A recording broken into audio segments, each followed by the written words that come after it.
1.5 മാസം കൊണ്ട് 70% മുകളിൽ റിട്ടേൺസ് നൽകിയ ഒരു സ്റ്റോക്കിനെ കുറിച്ചാണ് ഞാൻ ഈ വീഡിയോയിലൂടെ സംസാരിക്കുന്നത്.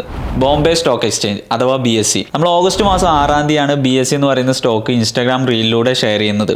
അതിനുശേഷം സ്റ്റോക്ക് ഏകദേശം 70% മൂവ്മെന്റ് ആണ് അപ്സൈഡിലേക്ക് നടത്തിയത്. നമുക്ക് സ്റ്റോക്കിന്റെ ചാർട്ടിലേക്ക് പോകാം. ഈ ഒരു സ്റ്റോക്ക് നോക്കുകയാണെന്നുണ്ടെങ്കിൽ നമുക്കറിയാം ഓഗസ്റ്റ് മാസം 6-ാം തീയതി ഒക്കെ സ്റ്റോക്ക് ട്രേഡ് ചെയ്തിരുന്ന ഒരു പ്രൈസ് എന്ന് പറയുന്നത് ഏകദേശം 2400 രൂപയാണ്. ഈ ഒരു 2400 നിന്ന് സ്റ്റോക്ക് ഏകദേശം ഹൈ ക്രിയേറ്റ് ചെയ്തിട്ടുള്ളത് 4100-150 മുകളിൽ വരെയൊക്കെ ഹൈ ക്രിയേറ്റ് ഉണ്ട്. ഓൾമോസ്റ്റ് ഒരു 77% റിട്ടേൺസ് ആണ് ഈ ഒരു സ്റ്റോക്ക് തന്നിട്ടുള്ളത്. അപ്പോൾ ഞാൻ ഏകദേശം അന്നത്തെ വീഡിയോയിൽ തന്നെ പറയുന്നുണ്ട്, നമുക്ക് ഷോർട്ട് ടൈമിലേക്ക് ഒരു 20% വരെയും ലോങ് ടൈമിലേക്ക് അതിനേക്കാൾ കൂടുതൽ എക്സ്പെക്ട് ചെയ്യാൻ പറ്റുന്ന പൊട്ടൻഷ്യലുള്ള സ്റ്റോക്കാണ് BSE എന്ന്. ഇപ്പോൾ ഒരു ടെക്നിക്കൽ അനാലിസിസ് നോക്കുകയാണെന്നുണ്ടെങ്കിൽ ഈ ഒരു സ്റ്റോക്ക് അത്യാവശ്യം നല്ല രീതിയിലുള്ള ട്രെൻഡിങ് ആയിട്ടുള്ള മൂവ് തന്നെയാണ് അപ്സൈഡിലേക്ക് നടത്തിക്കൊണ്ടിരിക്കുന്നത്. അപ്പോൾ ഇതിൻ്റെ ഇടയിൽ ഒരു കൺസോൾട്ടേഷൻ ഫേസിലേക്ക് സ്റ്റോക്ക് പോയിട്ടുണ്ടായിരുന്നു. അതിനുശേഷം എന്ത് ചെയ്തു, സ്റ്റോക്ക് കണ്ടിന്യൂസ്ലി ഒരു ഡൗൺഫോൾ മൂവ്മെൻ്റ് ആണ് തന്നത്.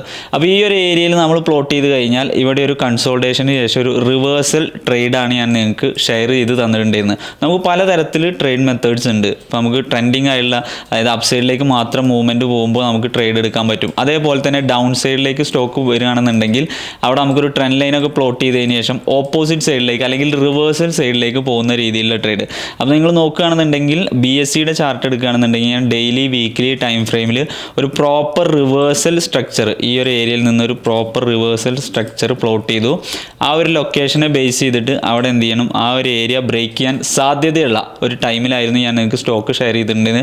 ആ ബ്രേക്ക് നടത്തിയതിന് ശേഷം സ്റ്റോക്ക് പിന്നെയും ഒരുപാട് കൺസോൾട്ടേറ്റ് ചെയ്തു. ആ കൺസോൾട്ടേഷന് ശേഷം ക്വിക്കായിട്ടുള്ള മൂവ്മെൻ്റ് ആണ്, പിന്നെ ഡ്രാസ്റ്റിക് ആയിട്ടുള്ള മൂവ്മെൻ്റ് ആണ് സ്റ്റോക്കിൽ നടന്നിട്ടുണ്ടായിരുന്നത്. ഏകദേശം ഒരു 40% ഒക്കെ റിട്ടേൺസ് ഒരു 7 ദിവസം കൊണ്ടൊക്കെയാണ് സ്റ്റോക്ക് മൂവ് ചെയ്തിട്ടുള്ളത്. അപ്പോൾ BSEയിൽ നിന്ന് നിങ്ങൾ എത്ര പെർസെൻറ്റേജ് ആണ് ബുക്ക് ചെയ്തിട്ടുള്ളതെന്ന് താഴെ കമൻറ്റ് ചെയ്യാം.